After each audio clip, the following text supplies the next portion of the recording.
You are listening to the Maple Footy Podcast, the unofficial football podcast of the North. I'm your host, Sam Little. Find me on socials at SamLittle44 and the podcast at Maple Footy Pod. And now there's nothing left to say except for sit back, enjoy, and welcome to the show. Hello, yes, and welcome back to the Maple Footy Podcast. And it is our favorite time of year. It's the international break. I know for a lot of people they hate it, but for me and us Maple Footiers, we love it because we get to talk about the Canadian men's national team. And of course, we're discussing the match between Ecuador that took place at BMO Field on November 13th, a 0-0 draw. I have thoughts on this one. I do have thoughts on this one. A lot of positive, a few negative, which is typically the norm in how we do this here. If you're new to these little game breakdowns that we do for the Canadian men's international games, I do a pros list, a cons list. Then we go through the performers, from goalkeeper to the attackers and everyone in between. Give my thoughts on some of the performances, some of the things I like, some of the things I didn't like. And of course, in true Maple Footy fashion, go off on a couple of side tangents when I remind myself of certain other things I want to talk about.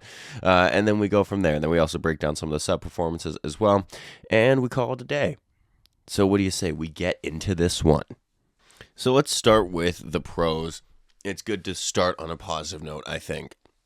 Like I said, there was definitely a lot that I liked about this performance. As I said, some things I didn't like, but we'll get to that in the cons section. So pros, I think we gutted this one out greatly. This was a character performance, I think. It showed the character that these guys have. We are already down, not even including the red card, by the way. We're already down a good few of our big-time players. You think of your Bombitos, Davies, Johnston, then even, David is struggling in form right now, so we do have him, but it's not the same David that we're kind of accustomed to. Liam Miller, I've mentioned. Love that man. But I think we did well, given that you look at that team, and if everyone's healthy, that's not our best 11. And not to say those guys aren't good or class, because we know that they are. They proved it last night as a recording. They proved it. And it's just good to see the character in this squad, because then not only are you down some of your stars, then you go down a man within 6 minutes. And yes, I have thoughts on that. You go down a man within 6 minutes, and it really becomes a case of we have to gut this out. And that's exactly what they did. I thought to a man defensively, the team worked greatly, especially the back four. I thought each of them were phenomenal on the night, and we'll kind of dissect each of them as we get into the player by player. But I thought they were all great. Our midfield looked quite good, helping out defensively, and even our attackers, David and Tanny, I thought did a good job to get behind the ball and pitch in when they could. So yeah, I did enjoy that. Other pros, Kamal Miller, my center back, my number 4. He gets his 50th cap for Canada. I'm so happy that he did. He's more than earned that. I know he's been very much in and out of Jesse Marsh's squads and lineups and what have you. I was very happy that Kamal got the start, got the cap, and I think showed why he still has a lot to offer this program. But of course, that's the decision for Jesse Marsh to make going forward. But yeah, really happy for Kamal.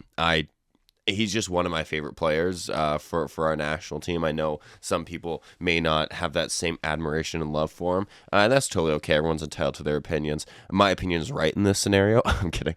But genuinely, everyone's entitled to their own opinions.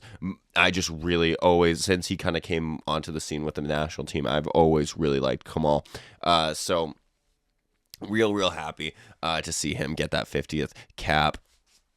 Now, not to keep the pros list short, but I feel like a lot of my pros kind of more so lie within the performances themselves, and I don't want to get too carried away with listing off a bunch of performances in the pros and then get to the performances and then go, Oh, well, I kind of already talked about this guy. So we're going to kind of put a pin in the pros for now, move on to our cons. A con just for a game as a whole, not solely for us, but just the game. This game was killed within 6 minutes.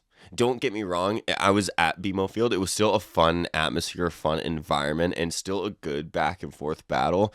But the moment Ali Ahmed got sent off, you're kind of looking, going, okay, so Canada's probably not getting a whole ton from this game.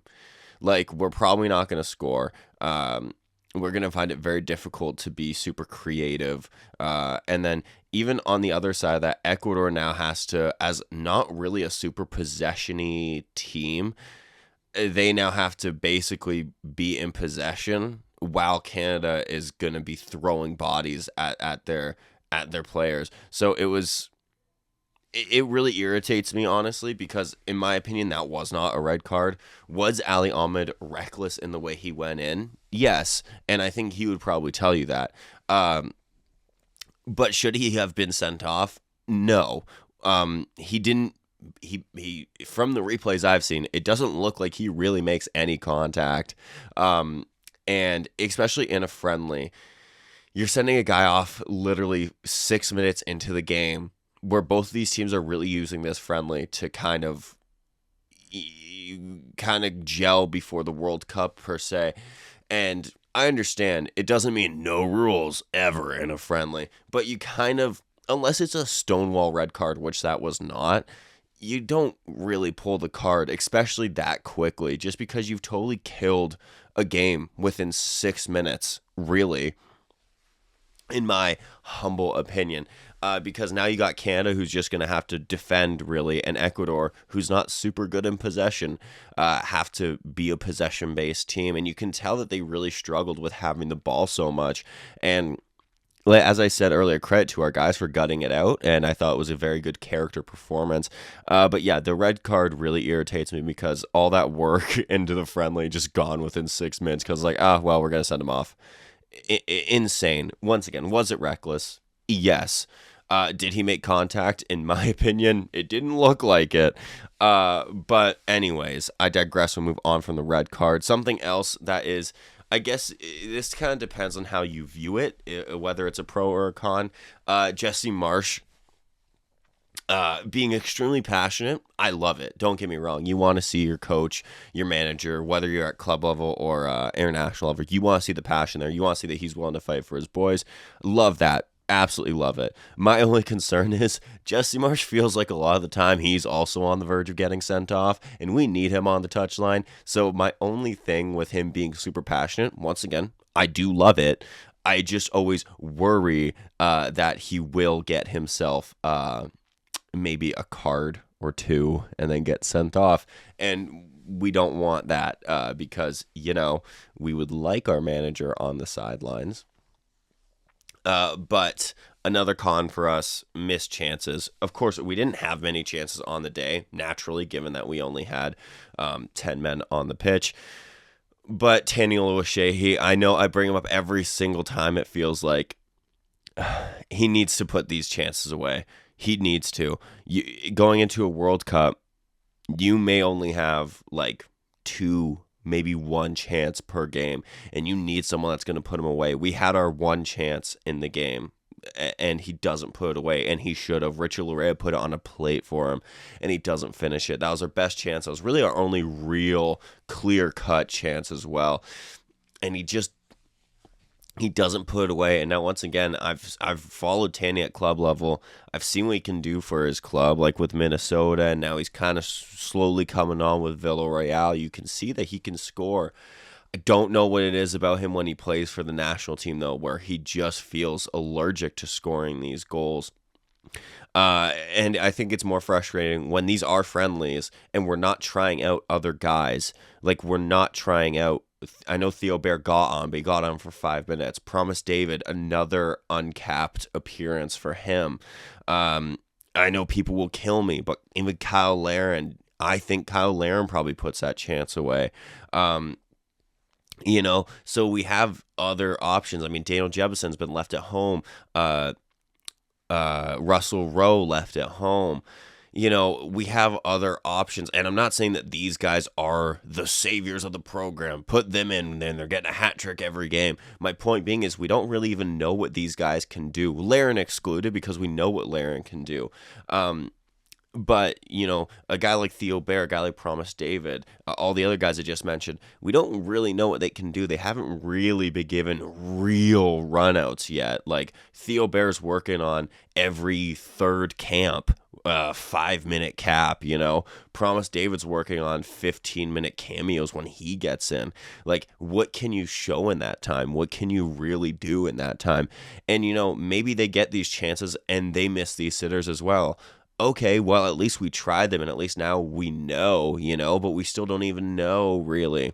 I think that's what irritates me most, is every single game, every single window we go through, we go, okay, well, we missed a ton of chances again, And that brings me to my next point. That is now 3.5 games, without a goal. That's brutal. That's brutal. With the amount of attacking guys that we have, from, Jonathan David, the strikers on the bench, the wingers we have, 3.5 games without a goal is just it's simply not good enough. Our defense is looking good. It seems like we are playing really good defense throughout these last couple windows, which is really, really good to see. But our defense for the last, really under Marsh, has always been quite impressive, I think. Yeah, they have lapses, but every defense does, and that's when you rely on a goalkeeper, per se. But our attack is really letting us down, I find, which is very disappointing, because we have such talented guys, and, we have guys that can do these things, and we're just not seeing it right now. I know Jonathan David's going through a rough patch in form, as we just touched on. Some of our strikers aren't getting shots, but then even looking at our wingers, I mean, take out Ali Ahmed. He was on for 6 minutes. Tajon Buchanan not pitching in that sense. Jacob Schaffelberg, last window, probably maybe should have had a goal. Liam Miller is setting up chances when he got the chance against Australia and Colombia, but nothing comes of those. Jane Nelson's not really getting a look. Even when Ali Ahmed has been playing, he's not really getting involved in that sense. So you kind of look and you're going, okay, like, where are our goals going to be coming from? Where's our creativity going to be coming from come 2026? And 2026 is rapidly approaching. And I think that's what concerns me is, okay, well, it's great that we have a guy like Jonathan David, but Jonathan David's dropping back so much that he's almost operating as a number 10 at times, and which means that we're kind of opening up for another striker, but our other strikers not scoring, and our wingers aren't consistent goal scorers. So I'm just kind of looking, I'm like, okay, so we're relying on moments of magic, I guess. Like, an Ishmael Kone 35-yard screamer, a Derek Cornelius free kick goal, an Alistair Johnston pile driver, Like, is that what we're going to be relying on come the World Cup if our attack can't get it sorted, really? I think it's disappointing, and I do know that the circumstances on this night in particular were a bit different, but we did have that one clear-cut chance, and it did not go in. So it still shows me that that issue is still there. It's still there, and it doesn't look like it's going away anytime soon. But yeah, I think that's going to bring me to an end of the cons. I'm sure that there will be other things I mentioned throughout the episode, but let's move into the player by player. Starting off here with MLS Goalkeeper of the Year. Yes, that's how I will now be referring to him, as Dane St. Clair. Didn't have a whole ton to do. Like, let's be honest. I will say, what still concerns me about Dane St. Clair is there are still times, even when he's untested, he still looks a bit shaky. Maybe that's just my love for Maxime Crepeau blinding me. I don't know. But there was a couple times where he fluffed his lines on a kick, and the kick doesn't really go super far out, putting our defense in a really tough spot. And there was the one time where he rushed out of his net, and we're so lucky that the ball didn't land to an Ecuadorian that could hit it from, halfway, because otherwise then that could have been a goal. It's just those little things where it's like that could be a deciding factor in a World Cup game, and that's how I kind of see a lot of these moments, per se, in these friendlies of like, you know, if this is a World Cup game, if we're facing, no disrespect to Ecuador because they are a proper team, like they're a good team, don't get me wrong, but if you're playing like one of the upper echelon teams, you know, like a Germany, a France, an England, a Spain, you know, Brazil, teams like that, like they probably will punish you, you know. Ecuador, don't get me wrong, once again, are a very good team. They finished below, a spot below Argentina in the qualifying for the World Cup. So obviously, they are a good team. But yeah, it's just what concerns me about Dane. What I liked about Dane St. Clair on the day was anytime he like claimed a cross or got a header back or whatnot, he really took the sting out of a game, which usually really irritates me when goalkeepers do that. But in this scenario, I didn't mind it because you know, you have to play intelligently in a game like this where you're a man down, where you're trying not to concede, where, you know, you're basically once again trying to take the sting out of the game, trying to kill any momentum that Ecuador could build. And that's what Dane Sinclair was doing. He'd lay on the ball a little bit, he'd take his time to pick up the ball, wait for an Ecuadorian to kind of chase after him. And then he'd pick it up. You know, little things like that, as I said, usually irritate me. But on this day, I thought it was very smart, and as I said, really takes a sting out of it for Ecuador. So it's the little things like that that do make a difference, in my opinion. And I think he did it quite well. So yeah, although he was untested, I still found a couple shaky moments, but also some positive moments to be taken from Cornelius from sorry, got Derek on the brain, from St. Clair's performance. We're going to move into the defense because I thought this was where we shined brightest on the night. I thought our defense was phenomenal. We're going to start at right back with Seeger, who I thought was the weakest of the defenders, but when the level was so high, that's not really, I don't mean it in like a disparaging way. My only thing with Seeger is he looks like a midfielder playing right back. And I've said this a couple of times on the podcast. And I think he is good at right back. But you do just see he's less comfortable in that position, I think, than, say, him playing in the center of the park. There was a couple of times where he did get caught a little bit, but a lot of the times he would recover, track back, make a tackle, make an interception, what have you. Or, you know, one of our center backs would come in, cover for him, which is what you like to see. I did like how he was looking forward because in a game like this, when you are down a man, it's hard to look forward. But I thought he was attempting to link up quite well with Buchanan. It never really amounted to a whole ton, but I found he was looking for Buchanan a lot, and it was working on Segur's part. And then when Jaden Nelson came in, he was finding Nelson as well for those couple minutes that they played together. So that's what I did really like about Seeger. He kept on looking forward, but not stupidly. It wasn't just him hoofing the ball up and be like, we'll deal with it later. Like, he was wisely looking forward. When he needed to slow it down, he'd slow it down, pass it back, whether to St. Clair or one of his center backs or one of the boys in the midfield, and to slow it down. But there would be times where he would go, you know what, I think we could have something here, and he'd try to launch a counter as well. The couple times he got forward, I thought he looked positive. Once again, struggling because of the situation that Canada was in, playing with the 10 men. But I still think relatively positive not even relatively, it was a positive performance from Seeger. I just keep on wanting to see him in the midfield, though. Maybe that's where it falls apart for me, because I'm like, I want to see what he can do in the center of the park for us, because that's where he plays, you know. But regardless, I do think that he is looking good for us, and he looked good for us on the night. We're gonna move to his fullback counterpart, Richie Lurea. Yeah, he was immense on the day. Like, he was immense. He got the official man of the match award, and I'm not sure you can really argue that too much. Although I think you could give it to really him, either our center backs or one of our midfielders as well. But you know, still a great performance from him, and he probably would have been my man of the match as well. He was just everywhere, and in a positive way too. Not he was everywhere, he didn't know what he was doing. Like, no, I mean in like a positive way. Like, he was everywhere, covering it. Felt like every blade of grass on that left hand side.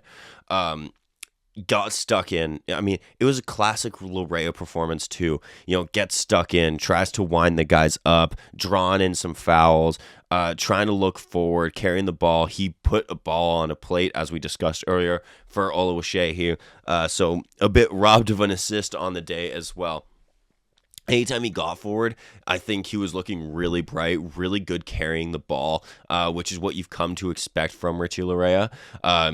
Looking great carrying that ball forward, trying to create chances. As I said, did create a golden opportunity, and then even defensively as well. Like, I'm hard pressed to think of many times where he was, gotten around. Like, I can't really think of many times where he lost a duel. I thought he looked exceptional on the day, and he has now for quite some time under Jesse Marsh. So I'm really happy for Larea. I think he looked great on the night, and yeah, it was just a proper performance as well. Getting that captain's armband at the end too, kind of playing as a proper captain, even when he didn't have the armband, was always there to stick up for his boys, which I also did like about just the performance as a whole from our entire lineup. Was when one of our guys got into like a scuffle per se, everyone was there to back him up. It was great. It was once again a character building performance, I think, and you saw the character from the guys. Like, you're not taking on one of us, you're taking on all of us, kind of thing. And that's what you want to see from this team. That's what you want to see from these boys. That's what you love to see as a fan too. So yeah, Richie is just, he's playing maybe the best he's ever played at the moment, and it's really showing and translating onto the field how important he can be for this team, and how much of a leader and how much of a guy he can be to step up. So yeah, I'm really liking Richie Larea. I'm really happy to see him playing, and yeah, he looked quite good on the day. So yeah, really no negative about his performance, like, that I can really think of, honestly. Moving into our center backs. Yeah, I don't even know who to talk about first here. We'll go Joel Waterman, because this was his, hands down, I don't even think it's up for debate, his best performance in a national team jersey. I know I said that about his performance against Australia last window. Yeah, this one was even better because he kept a clean sheet as well, in tougher circumstances, I would say. He was immense. He just was. He's been a player that has really changed my opinion on him throughout these last couple international breaks. He's looked like a proper center back, a proper guy that we can rely on when our other guys might not be able to step in. Right now, of course, with Bombito out, no Defugerol this window, no Knight LaBelle this window, no, Cornelius took a bump before the I was going to say before the transfer window, before the international break kicked off with Rangers. So it just felt like a big time for Joel Waterman to step up and show what he can do, and he did. Felt like he won pretty much every aerial duel he was a part of. He looked really, really good. Shut down so many attacks, made a good few last stitch clearances. You know what I mean? A cross comes in and he just sticks a foot out, just anything to keep the ball away from an Ecuadorian. And he just looked so good. I know that I'm just saying he looked good, but he really did. He looked proper. He looked comfortable on the ball as well, which is something that I do like about Waterman. And I've always liked about Waterman is he's comfortable with the ball at his feet, is comfortable absorbing that pressure, taking a sting out of a game, and that was needed on this night as well. So yeah, he looked really, really good. Definitely his best performance, I would say, for the men's national team. And yeah, I'm really happy for him too, just because I feel like he's changing a lot of people's. Well, he's definitely changed my opinion. I'm not going to speak for everybody, but he's really changing opinions, brackets mine, on him, and he's really looking quite good over these last couple of international breaks. So yeah, long may it continue for Joel Waterman, and hoping to see him kind of continue the steady rise up, and he's looking really good. So yeah, credit to him. His partner on the day, Kamal Miller, making his 50th cap. I also thought Kamal was immense. A couple of times he was bested by an Ecuadorian, but every single time he was bested, he tracked back and still won the ball in the end anyways. So you kind of love to see that. He's a man that it really feels like he's fighting for a spot right now. I mean, as is Joel Waterman, let's be honest, with now the inclusion of Alfie Jones, and of course, your guys like Defugerol and Knight LaBelle. You are feeling that competition in those center back positions really growing, and I think both these guys, you saw they were fighting for a spot on the day. Especially, I will say, especially Kamal Miller, just because he has been the guy that's been left out of squads in the past and has been left, even when he's in a squad, isn't being used, So I really do like to see it from Kamal. I love Kamal. I think I still think he's our third best center back. Just behind Bombito and Cornelius. I still think Kamal is our third best. I know that people would probably disagree with me, but yeah, I just find Kamal. He's just a proper no nonsense center back. He is good with the ball at his feet, and he's comfortable, kind of like Joel Waterman, to absorb that pressure to get to distribute when needed. But what I always like about Kamal Miller is that he just plays in a defensive position, like dialed up to 11. He's gonna make those tackles. He's gonna make those plays. He's gonna put his head where guys wouldn't put their feet. You know what I mean? Like he's gonna win the ball. It's just as simple as that. He's gonna try his best to win that ball. You see the pride in him when he's wearing that shirt, and that's something that just can't be bought. That can't be replicated. It means something to him to put on the Canadian badge. You know what I mean? So I just love it when Kamal gets to play. I think we're foolish to not bring him to the World Cup, although I do have a growing suspicion that he might be one of the sacrifices made when it comes to choosing our 2026 roster. And I think that is a huge mistake, genuinely. I just saw him and Waterman weirdly complement each other so well together, and I think you saw Canada's second best center back pairing when you take out a Cornelius and Bombito. I think we saw our second best center back pairing. These two looked really comfortable together. They looked like two proper center backs. They looked like two guys that have been playing together for a long time, even though I can't really think of another time where they've started a match together, especially in these circumstances too. So I'm real happy with both of them. I think both of them are really fighting for those World Cup spots. I really hope to see them, as long as they're both healthy. I really hope to see them both at the World Cup, because I really think it's a mistake not to bring either of these guys. They play with such passion, such pride, and on top of that are putting in really good performances. They're looking really good right now. As I said, probably Bombito, Cornelius, if they're both healthy, that's going to be our center back pairing. But I really don't think that Kamal Miller and Joel Waterman would be terrible understudies to them come that tournament. So yeah, I think it's a mistake if we don't bring them, and I think that they're really showing why they should be brought. But we'll move up the pitch now. We're going to go into our midfield. So we're going to talk about Ali Ahmed. Not much to say, because he got sent off in the first 6 minutes.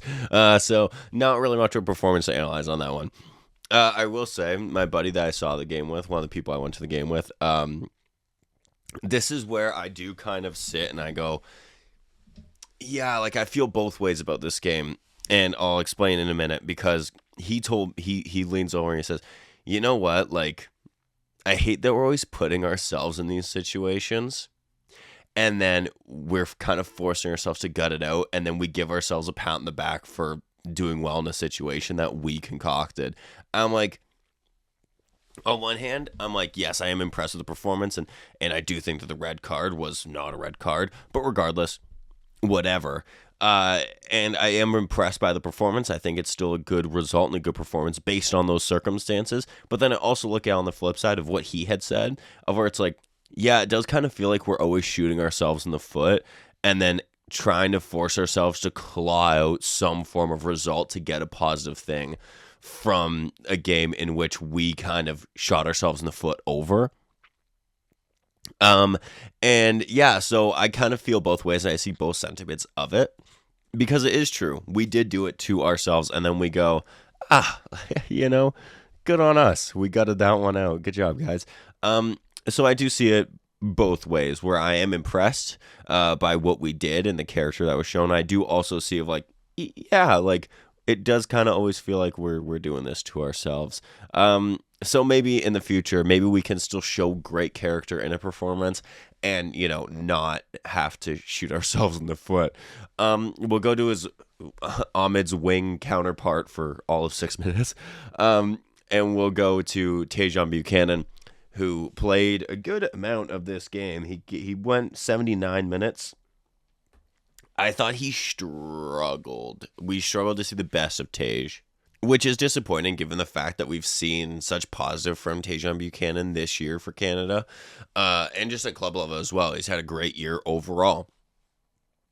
I think, a part of it is, playing with 10 men, whatever. But I do also think that there was just times where he got on the ball and he just didn't look like something was going to happen, Like, maybe it's because he was overly marked, or maybe it was just a bad night for Tage, Regardless, it just he struggled to show any of his creativity, his bursts of speed, him being able to drive into the box, create a chance, or take one on himself. We didn't see that from him on the day. And yes, like I said, I understand circumstances, blah, blah, blah, blah, blah, blah, whatever. But from what I'm seeing, the sample size that we got of Tajon Buchanan on the night, it just wasn't his most impressive performance. There we go. For Canada, especially this calendar year, where I think he's been immense for us and at club level. So I just think it is a little bit disappointing. But yeah, hopefully if he does get in on the next game, we might see maybe him get more joy, as long as someone else doesn't get sent off. But yeah, we'll wait and see. So moving into the center of the park, I thought they were very good. We'll go with Kone, because for him, this was a different performance. He almost dropped back, as my dad so eloquently. Wow, I'm having trouble with my words today. Stop using 10-cent words, Sam. Or what's it, dollar words, when a 10-cent word will do just fine. He as my dad so eloquently put it, as we use the same word, Kone, he kind of played in more of a 6 role, which he's not super accustomed to. He's kind of like he kind of is more so like an 8 or even at times a 10, in a sense where, he didn't really on the day, once again, circumstances, get to really get on the ball and carry it forward. But he did do a lot of the little things, some little tackles, little toe pokes, get in the right position, tracking back, all that kind of stuff. And it was actually quite the mature performance from Ishmael Kone, because we're not used to seeing him play like that. Like, I didn't know he had that in his locker. Not that I'm like, oh yeah, Kone can't defend, because we've seen him do defensive bits in the past before, but we never really see him put into a whole performance where it's like, I'm basically going to play as a 6. And I thought it was a very mature performance, and it was a very different performance from what we're used to seeing from Ishmael Kone. And I just thought it was actually a solid performance. The more I thought about it, the more I thought on it. Yeah, it was a solid performance from Ishmael Kone, and something different too, showing that he's got that variety in him. And yeah, I'm really excited to see what he can do going forward with the national team and at club level, because he's playing a lot with Sassuolo, looking good with Sassuolo, looking good with the national team. Now he's showing different aspects of his game. Yeah, I'm really excited. I mean, everyone's been excited about Kone for the last 4 or 5 years, but yeah, the more you see of him, the more you're like, oh my gosh, like we do have a proper player here every time. Captain on the night, Stefan Eustáquio, another performance where I thought he was the best midfielder on the pitch. Against top class, in my opinion, one of the best midfielders in the world, in Moises Caicedo. And I just saw Eustáquio was so good. He was just everywhere. And what kind of like with Laurea, in like a good way. He was just so wise, and, I always hate being like, yeah, he was wise and drawing a foul, but there was times where he was kind of out of luck, and he had nowhere to go, and he would draw a foul, and we'd get the call, slow the game down. When he was in possession, slow the game down, hold the ball, grab a couple passes between him and someone else, and then try to maybe see what was going on around him. He was just looking so good. These last couple windows, I've been really impressed by Eustáquio. He's looked just immense, looking like he can rise to that occasion, and it makes you scratch your head even more when you go, why are Porto not playing this guy? because he is that good. I think he is good enough to play for other teams. As I said in a past podcast, he could easily go to the Serie A right now and play, I think, genuinely for any team in the Serie A and start. I genuinely think he could. Maybe, Sam, you're being biased. Maybe. But I truly think he could. I think he'd play for other teams in Portugal too if he wants to stay in Portugal. But regardless, not the point that I'm making. He just looks so good right now. He's really maturing into that role, playing like a proper leader in the absence of our official captain. And Eustachio's always had that leadership quality about him too, where he's going to lead by example. He's going to get stuck in as well. You know, he's not going to take any guff. We're gonna keep it PG. We're not gonna swear. Any guff from other players. And yeah, I just really enjoyed this Eustachio performance. He was just everywhere, really tasked with controlling our midfield and making it hard for Ecuador's midfield too. There was times where he was making it really hard for a guy like Moises Caicedo, Pedro Vite to get involved, get really stuck in and do what they do. Eustachio was really making it difficult, and that's what you really want to see. It's showing that he could hang with the best of the best, in my opinion, and that's exactly what you want to see coming into 2026. So yeah, proper performance from our two midfielders, complementing, I think, our defense super well. And yeah, and that's another thing. While I'm talking about Eustachio, it reminds me, I absolutely love just the dogness. Like, I have no better term for this, but I love the dogness of this group, man. Like, Joel Waterman, every single time someone went down, Joel Waterman was right there backing his boy. You know, Eustachio backing his boy. Richie Laryea, we've been knowing he's going to back his boy. When the subs came in, Jonathan Osorio was getting stuck in on it too. That's what you want to see. That's what you want to see from this group. You know, in these games, in any game, when stuff's going to get a bit chippy, a bit feisty, which is what we love that part of the game. When stuff like that's going to happen, you want to know that your boys have got you in that moment. And I think that's what I love about this team is, like, you know, whether it's Joel Waterman, whether it's Laryea, whether it's Eustachio, even Kone a couple times was getting stuck in, you know, whether it's any of those guys, whether it's a guy coming off the bench, like, you know, like, these guys, they're not messing around. Like, they are going to come in and they're going to stand up for their guys. They're going to stand up for themselves. Now, that's what you love to see. You don't want to see these guys like get fouled and then no one backs them up. And then, you know, they just kind of sit in a corner, you know, like, no.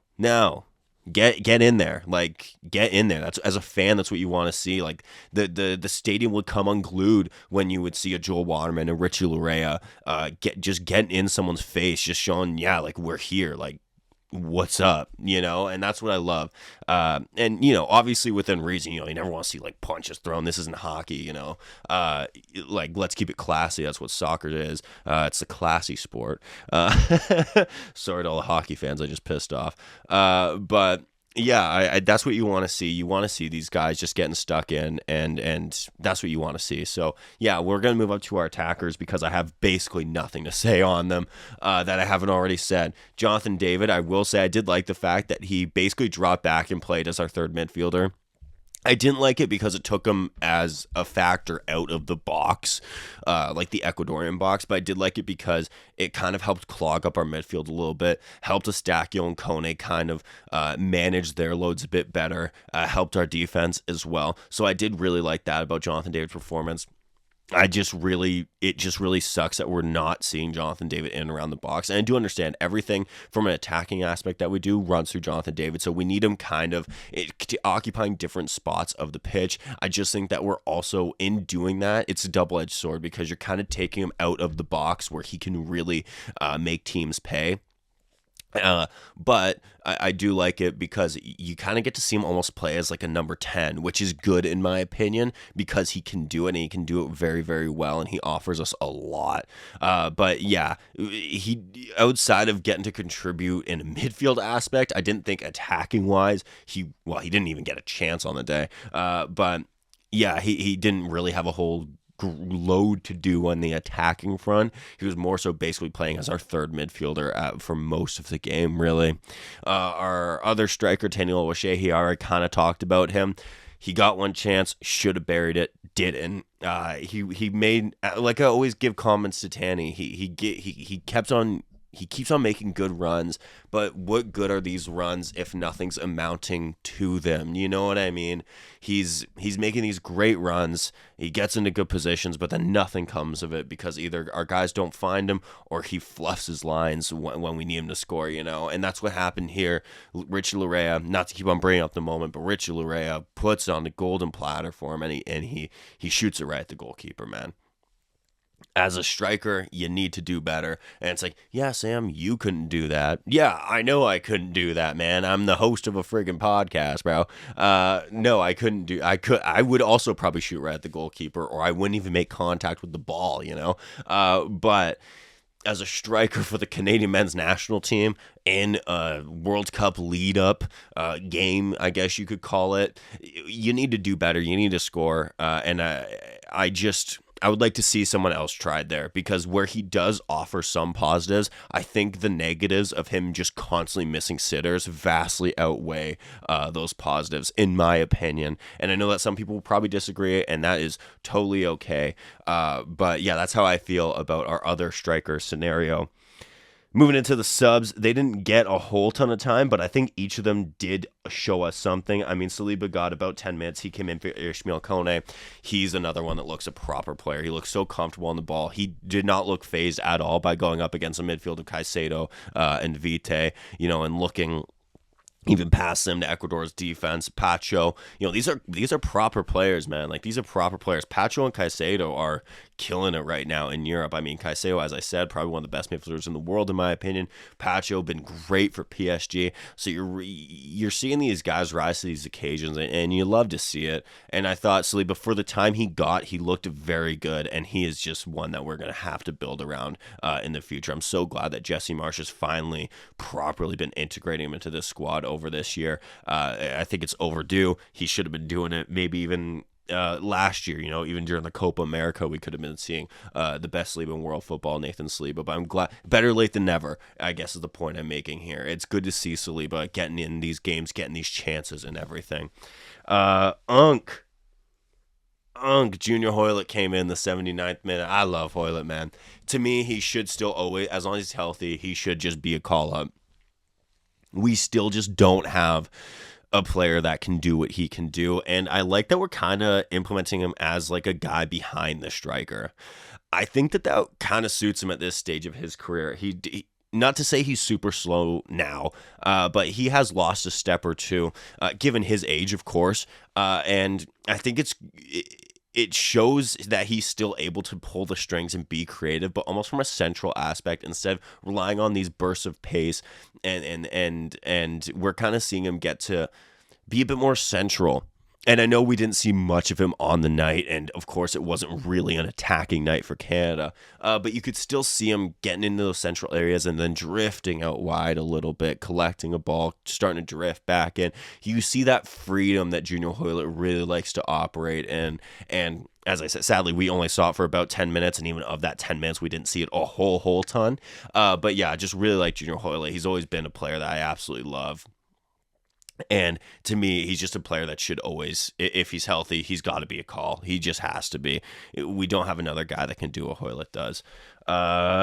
Jonathan Osorio came in for Tajon Buchanan the 79th minute. I was happy that Oso got in. Hometown crowd as well, grabbing himself a cap after not being used. Last camp, it wasn't called to the September camp. Really happy to see him get back in here. Kind of like Hoylett, you know, he is getting on up in age, and a lot of games in those legs. Like, there's a lot of games in those legs for Osorio, but you can still see the things that he can offer. I think that this is a role that suits him at this moment in his career for the national team.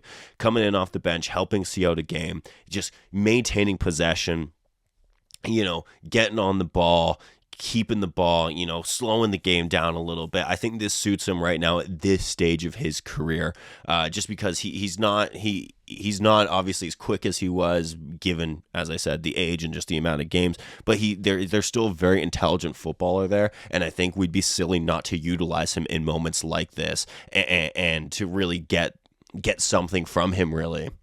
Coming on in the 85th minute was Jane Nelson for Eustachio, and Nelson, he looked good when he got on the ball. I think like the one or two times he got on the ball, you can see the athleticism, the trickiness in Nelson. He's someone that I really want to see Jesse Marsh utilize a little bit, because it feels like, yes, he's been called up to most of the camps this year. Yeah, since the Gold Cup. So since June, it feels like I think he's been, off the top of my head, he's been called up for the Junes, September, October, November, and it feels like he's barely been used. And I think he needs to be. I'd like to see him start the next game. I'd really like to see what he can do for a whole 90. You know that there's a player there. I think he's having a great season with the Whitecaps. Right now, finding himself in a bit of a difficult position with the Whitecaps, not starting as much as he was, but even still showing his effectiveness off the bench for them. And here for Canada, where he got on the ball, ran at the defenders, whipped in across. Sadly, the cross didn't find its intended target, but still, it's nice to see Jane Nelson get this chance, get this run out, and I think I'd like to see him. Well, I know I'd like to see him play the next game.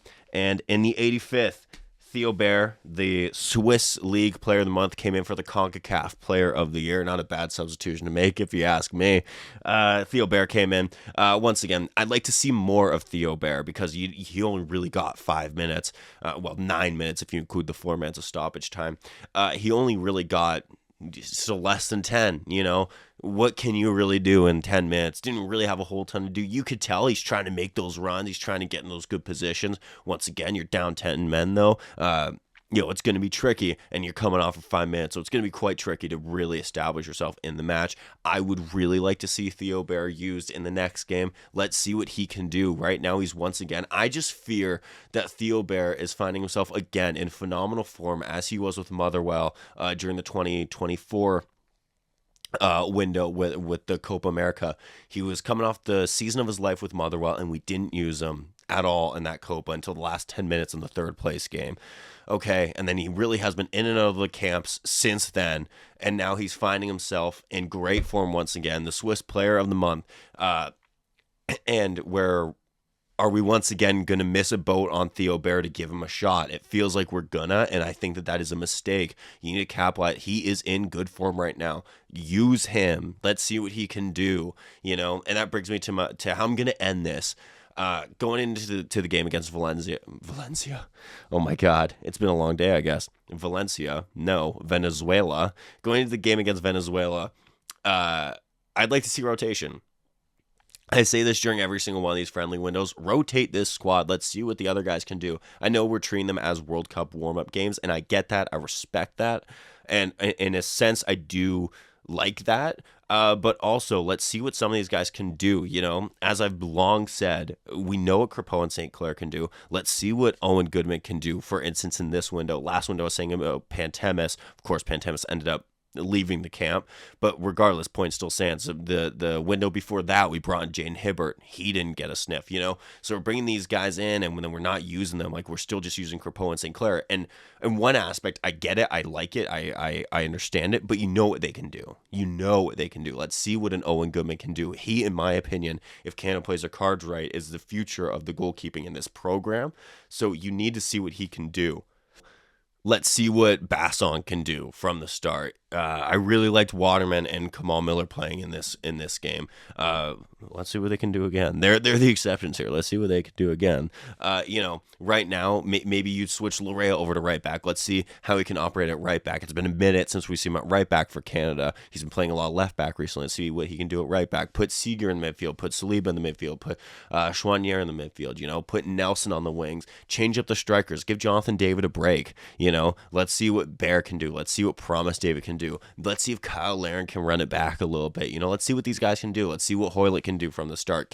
How long can Hoylett go? Can he give us 45? Can he give us 50? Can he give us 60? Can he give us 70? How long can he give us? Let's see what they can do. I know that's probably not what's going to happen, but that's what I'd like to see for the Venezuela game. Of course, it is Jesse Marsh's choice.